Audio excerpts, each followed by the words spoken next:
بسم اللہ الرحمن الرحیم۔ مرغی کے چوزوں کو بلی سے بچانے کے لیے ڈربے میں بند کیا جاتا ہے۔ گاؤں میں ان کو ٹوکرے کے نیچے بند کیا جاتا تھا۔ یہ ایک بہت ہی مشکل کام ہوتا تھا۔ ایک چوزا پکڑا، اس کو ٹوکرے کے نیچے دیا اور دوسرے کے پیچھے دوڑ پڑے۔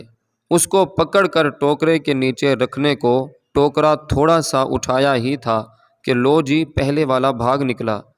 بس 10 بچوں کو ٹوکرے کے نیچے لانے کے لیے 20 بار پکڑنا پڑتا تھا۔ اس وقت ایک ہی دل کرتا تھا کہ جی بھر کر رویا جائے یا پھر اس چوزے کو ذبح کر کے کھایا جائے۔ چوزوں کو ٹوکرے تلے لانے کا نسخہ ہمیں ہمارے بڑوں نے بہت دیر بعد سکھایا۔ فرماتے تھے مرغی پکڑ کر ٹوکرے کے نیچے رکھ دو اور ٹوکرا اتنا اٹھا دو کہ چوزے تو اندر جا سکیں مگر مرغی باہر نہ آ سکے۔ لو جناب، مرغی جب ڈربے میں حق حق کی صدا لگاتی ہے تو چوزے ہو کرتے ٹوکرے کی طرف دوڑتے ہیں۔ جب سب ماں کے پاس جمع ہو جائیں تو ٹوکرا بند کر دیں۔ انسانی قلب اور اعضاء کی حیثیت بھی مرغی اور چوزے والی ہے۔ سارے اعضاء دل کی مرغی کے چوزے ہیں۔ جدھر دل جاتا ہے وہ نہ چاہتے ہوئے بھی اس کے پیچھے چلتے ہیں۔ بس دل کو قابو کر لو، اعضاء خود ہی وضو کر کے مسجد کی طرف چل دیں گے، کیونکہ دل مسجد کی طرف متوجہ ہے۔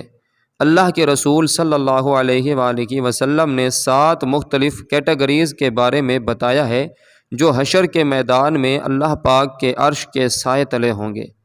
ان میں سے ایک قسم ان لوگوں کی ہے جن کے دل مسجد میں اٹکے رہتے ہیں۔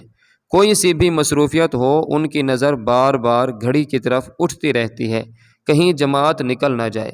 اللہ پاک نے قرآن کریم میں بار بار اس طرف اشارہ فرمایا ہے کہ آنکھیں اندھی نہیں، دل اندھے ہو گئے ہیں۔ دماغ خراب نہیں، دل خراب ہو گئے ہیں جو سوچتے نہیں۔ اللہ پاک سے فاصلہ ہم نے رکھا ہوا ہے، ورنہ وہ کوئی دور نہیں، ہم دور ہیں۔ ایک بار درود شریف پڑھ لیجئے، صلی اللہ تعالی علیہ وآلہ وسلم۔